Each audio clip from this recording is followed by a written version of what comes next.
বৈঠকে। কেরামতুল্লাহ বিপ্লব, এটিএন বাংলা, ঢাকা। বাংলাদেশের প্রধান রপ্তানি পণ্য তৈরি পোশাক সহ ৯৯% পণ্যে কোনো শুল্কমুক্ত সুবিধা দেয় না যুক্তরাষ্ট্র। বাকি ১% পণ্য বিনা শুল্কে রপ্তানিতে বাংলাদেশকে যে বিশেষ সুবিধা বা জিএসপি দেয়, এবার সেটাও বাতিলের উদ্যোগ নিয়েছে মার্কিন যুক্তরাষ্ট্র। রপ্তানিকারকরা মনে করেন এতে মার্কিন যুক্তরাষ্ট্রে তৈরি পোশাকের জন্য শুল্কমুক্ত সুবিধা পাওয়ার ক্ষেত্রে কিছুটা সমস্যা তৈরির পাশাপাশি দেশের সুনাম ক্ষুণ্ণ করবে। গোলাম পারভেজের রিপোর্ট।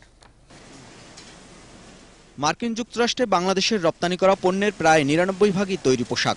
শুল্ক ও কোটামুক্ত সুবিধা ছাড়াই মার্কিন বাজারে পণ্য রপ্তানি করছে বাংলাদেশ।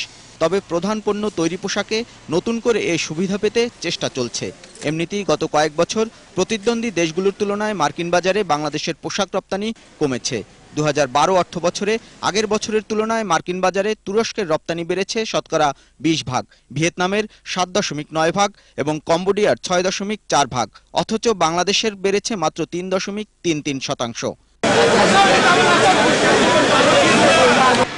শ্রমিকদের কাজের পরিবেশ, নিরাপত্তাহীনতা, কম মজুরি, সংগঠনের অধিকার না থাকা এবং কয়েকটি বড় দুর্ঘটনায় নানামুখী চাপের মধ্যে রয়েছে বাংলাদেশ।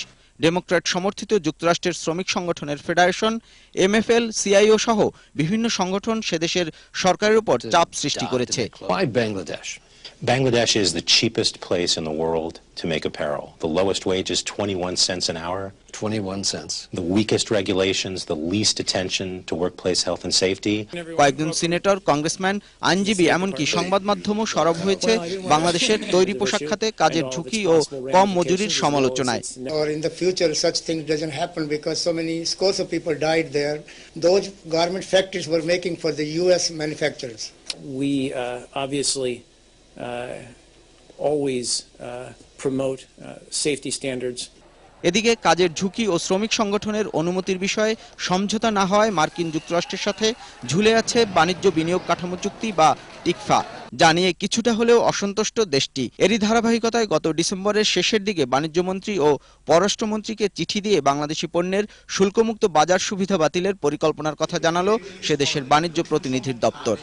আমরা আমেরিকার সাথে $4.8 বিলিয়ন বিজনেস করি, পাঠাই, এখান থেকে এক্সপোর্ট করি। যদিও এর মধ্যে মানে মোর দেন 95-99% ইজ অ্যাপারেল। সেখানে আমরা as an LDC we are suppose to get the market access, duty free, GSP, কিন্তু কখনোই আমরা জিএসপি সুবিধাটা আমাদের অ্যাপারেলে পাই নাই। এই লেটারটার একটা গুরুত্বপূর্ণ ব্যক্তির কাছ থেকে কিন্তু আমাদের দুটি ইম্পর্টেন্ট মিনিস্ট্রিতে পাঠানো, সুতরাং it matters. Golam Parvez, ATN Bangla.